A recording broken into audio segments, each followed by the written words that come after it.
Elle a eu une opération de l'épaule depuis, elle a modifié sa technique. Ah d'accord. Non mais c'est que mentalement elle est très forte. À 17 ans, moi j'ai très forte, peur de rien. Ouais c'est ça, débarquer sur le central comme vous dites face à Sharapova, Patrick, Ah non, on a l'impression qu'elle a tout les armes parce que potentiel tennistiquement et mentalement elle a tout ce qu'il faut. Je pense qu'il faut avant tout parler de son jeu. C'est entièrement d'accord. Avant de sa tête. Non, mais entièrement d'accord sur le fait qu'elle a joué sans aucun complexe et qu'elle a vraiment fait, elle a fait son match. Même si Sharapova s'impose à l'arrivée quand même. Il faut. Non, mais Là on parle que du début de match parce qu'après c'est vrai que. C'est intéressant d'en parler aussi parce que à 1-7-0, 4-1, Jérémy jouait après, donc on attendait dans les vestiaires. J'ai dit à Jérémy, le match est loin d'être fini parce que Sharapova est coutumière du fait. Le nombre de matchs qu'elle a gagné 7-5 ou 7-6 au troisième en étant dominée tout le match dans les grands chelems. C'est vraiment une grande spécialiste. Elle ne lâche rien. Elle ne lâche rien. C'est vraiment une battante exceptionnelle, même quand elle est dominée comme ça. Elle l'a fait à Roland Garros. Je ne sais plus si c'est l'an dernier ou il y a 2 ans. Elle revenait, elle était blessée, elle était revenue et elle avait gagné tous ses matchs au mental sur des scores incroyables.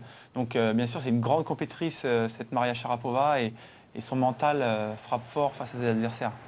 Et juste pour dire un mot sur Caroline, énorme qualité athlétique. On l'a vu, je pense, c'était flagrant aujourd'hui. Vraiment une superbe athlète, en plus le gabarit parfait pour la joueuse de tennis, élancée, fine et musclée. 75, non, c'est ça, elle est quand même assez grande. Hein. Oui, elle est grande, elle est grande. Puis elle se déplace bien déjà. Et puis comme vous l'avez vu, ça sort vraiment bien de la raquette de partout, le coup droit est explosif. Le coup droit explosif et il y a une grosse marge de sécurité, c'est-à-dire qu'il est bien frotté, la balle tourne beaucoup, elle est haute au-dessus du filet, donc elle peut frapper très fort en gardant vraiment... Alors on a un bijou chez les femmes, alors il faut la choyer, il faut la protéger. Hein. Ah, mais de toute façon, en plus, elle a elle a le mental lié, elle a vraiment envie, tu vois, elle est bien quoi. Ouais, avec les belles photos d'Antoine Couversel qu'on peut admirer juste derrière nous. De tennis mag, Henri, c'était votre choix de texto du jour. Ouais, c'était mon choix de texto. Un petit texto envoyé à Caroline après son match. Bien sûr. Pour la consoler, pour la féliciter. C'est parti, c'est le texto d'Henri. Une petite question, sympathique. J'espère. Caroline, que penses-tu de ta prestation aujourd'hui?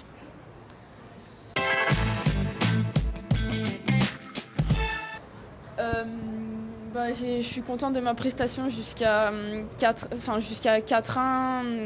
4-1, ça a été un bon match de ma part. Après, j'étais relâchée, je jouais comme je voulais jouer, sur mes points forts et je gênais mon adversaire. Après, je suis pas sûre que jusqu'à 4-1, elle ait fait un très bon match parce qu'elle faisait beaucoup de fautes. Après, je faisais peut-être les choses qui la gênaient, mais après j'ai reculé et j'ai pas réussi à me concentrer assez sur le fait de toujours lui mettre la pression et c'est ça qui me déçoit un peu parce que je me suis un peu enfoncée vers le bas de plus en plus et j'ai pas réussi à remonter dans le 3e set alors que j'ai eu des occasions. Donc je suis mitigée sur ma prestation, mais je vais apprendre beaucoup de choses de ce match-là.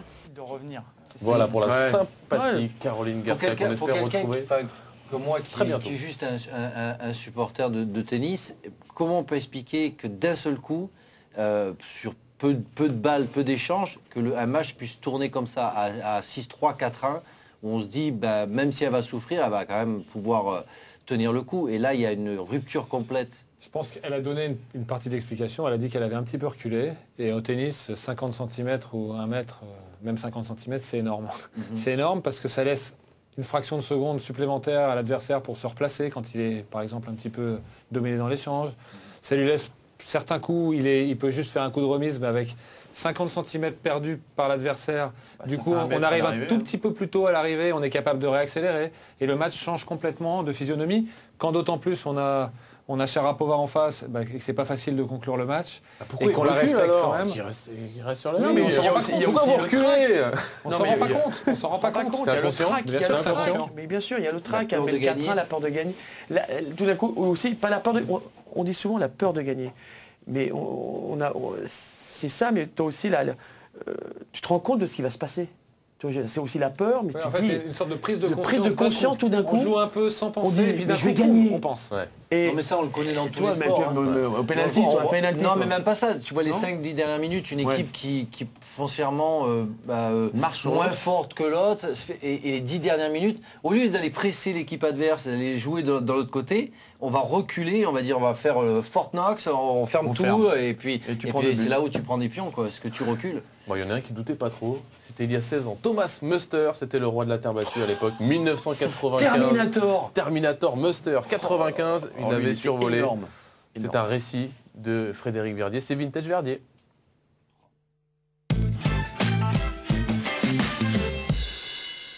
C'est un duel riche en contrastes qu'offre la finale 95 avec l'affiche Chang-Muster.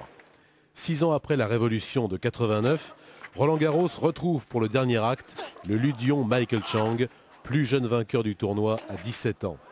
L'Américain s'est installé dans le top 10, mais son expérience supérieure ne fait pourtant pas de lui le favori de cette finale face au novice Muster.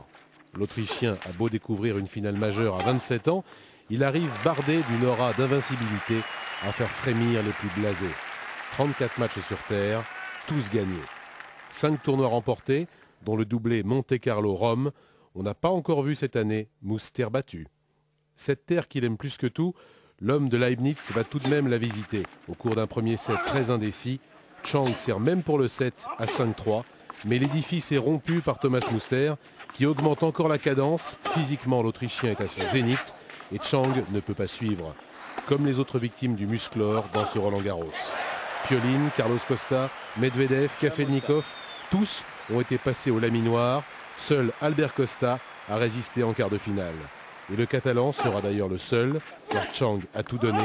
Malgré tout son tempérament, l'Américain décline au fil du match et s'efface devant le roi de la terre. Insatiable Thomas Muster, qui s'adjugera cette année-là le total irréel de 11 tournois sur terre, 75 matchs gagnés pour le monomaniaque de la surface, un record insurpassable pour les joueurs de l'époque actuelle, même Nadal, le cannibale. Incroyable. Et le cannibale a toujours faim. Il a 40 ans aujourd'hui, Stéphane, oui. Et il joue encore. C'est ça. Oui, c'est ça. La rubrique c'est vintage, mais c'est pas vrai parce qu'il tente un comeback. Ouais. Il tente le comeback et je l'ai vu récemment. C'était mi-avril sur un tournoi de Challenger à Monza où en fait c'est un petit peu l'attraction dans tous les tournois de Challenger. Il est là et il n'a pas de très bon résultat puisqu'il n'a pas réussi à gagner de matchs sur 4-5 tournois. Mais il s'accroche et... Il joue comment ? Il joue comme il jouait en 95. Maintenant, il a 43 ou 44. Donc sa balle... Moi j'ai 43 44. Non mais sa balle n'insulte pas les vieux. Non, sa balle va un petit peu moins vite. Sa balle va un petit peu moins vite. Par contre, il est impressionnant à l'entraînement. C'est vrai qu'on l'entendait. Il garde un petit peu ses rituels d'avant. Et il vient s'entraîner très tôt le matin avec une quantité colossale. Il joue 6 heures, il joue plus que les joueurs qui jouent les plus jeunes. Comment ça s'explique ? Il y croit en lui, il croit qu'il peut encore avoir des résultats. Parce que j'ai entendu dire qu'il avait demandé une wildcard pour Roland Garros, c'est ça ? Oui, il a dû demander wildcard à Roland Garros, il avait demandé à Monte Carlo aussi. Et je ne sais pas trop pourquoi il fait ça. Il pourrait jouer aussi sur le Senior Tour, puisqu'il a... Non, mais il joue avec nous un petit peu de temps en temps. Voilà. C'est vrai que pour nous, on se dit pourquoi... Ouais, à la limite, il se retrouve entre nous. Il est physiquement mieux que vous quand il joue. Il est un peu mieux que nous, c'est vrai. Non. C'est qu'a dit, il n'y a pas de mal. Vas-y, continue. Non, mais c'est vrai qu'il est mieux que nous. Mais avant tout, son jeu. Non, mais il joue 6 heures par jour. Bien sûr qu'il bouge mieux que nous. Mais ça ne veut pas dire que sa balle va avancer plus vite. Ouais, non. Il y a encore des joueurs. Je peux te dire que maintenant sur le Senior Tour, quand tu joues Goran, il sert encore à 210, 220, 230. Facile, donc les mecs, mais ça va super vite. Mais moi maintenant, c'est comme ça, je rame un peu de temps en temps. Donc, allez, le choc de la journée pour ce troisième tour, c'est ça, c'est le début du troisième tour. Juan Martín del Potro, Novak Djokovic. Ça va être c'est l'affiche rêvée. Alors pour Novak Djokovic, ouais. C'est le premier vrai test, parce que là, cette série d'invincibilité, 39 victoires cette année, 41 si on compte les 2 matchs de Coupe Davis. Est-ce que Stéphane, il est en danger, Novak Djokovic, sur ce match-là ? Ouais, je pense que ouais. On parlait tout à l'heure des vainqueurs de Grand Chelem et il ne faut pas oublier que Juan Martín del Potro a aussi gagné un Grand Chelem. Donc c'est vrai que le choc est quand même assez extraordinaire au 3e tour. Novak, je pense qu'il va être en danger. Maintenant, il est en telle confiance que il va certainement aussi être très difficile à battre, mais tout est possible sur ce match. Moi, je pense que ça peut être un bon match. De toute façon, Juan Martín del Potro, c'est un joueur qui donne beaucoup de rythme, qui va donner du rythme à Djokovic. La seule chose qui va me choquer un petit peu, c'est est-ce qu'il va tenir physiquement. Voilà, c'est tout. Parce que Novak, on le sait, survole son tennis en ce moment. Dès qu'il a besoin, il réaccélère. Contre Juan Martín del Potro, ça va être, on va voir un petit peu ce qui va se passer. Si c'est un temps sec, mais à mon avis, je pense que demain, c'est plutôt humide, apparemment. Quoi qu'il arrive, je pense sérieusement que Djokovic va passer. En plus, il s'est un peu reposé puisqu'il a eu un match assez facile, enfin, qui s'est arrêté en milieu de 3e set, je crois, ou 2e set. Non, je sais pas. 3e set face à Agnescu. Ouais. C'est pas facile, hein. Non, mais... je pense que c'est le premier vrai test. Ça, c'est une certitude. Il faut dire quand même que Djokovic, c'est un tableau qui est très difficile. On l'avait déjà dit, hein, mais jouer Juan Martín del Potro dès le 3e tour en Grand Chelem, c'est vraiment pas un cadeau. Ce serait pour jouer Gasquet, je pense, juste Gasquet, après. Bellucci. Ou Bellucci, et ensuite, après ça va, c'est ça? Non, ce serait Youzny, Garcia Lopez, Montanes et Federer en demi. Ouais. Ouais, c'est ça. Bon, donc il y a un tableau très difficile, c'est le premier vrai test. Je pense que l'Argentin a vraiment un jeu qui peut sérieusement déranger Novak, mais il y a une incertitude, on l'avait dit, Del Potro était blessé à la hanche. Il est rentré en Argentine juste avant Roland Garros pour faire des examens parce qu'il souffrait beaucoup de la hanche. Il est revenu, on ne sait pas dans quel état il est. Ça sort bien de la raquette. Ah non, mais ça sort très bien de la raquette. Ça sort toujours bien. C'est évident.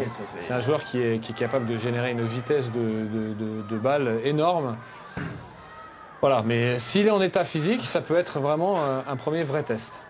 Alors, est-ce que cette explication, vous pouvez nous la donner, nous la décrypter? Pourquoi fait-il sortir la balle aussi vite? Il y a ce geste, Patrick, qui particulier, non, pour Juan Martín del Potro?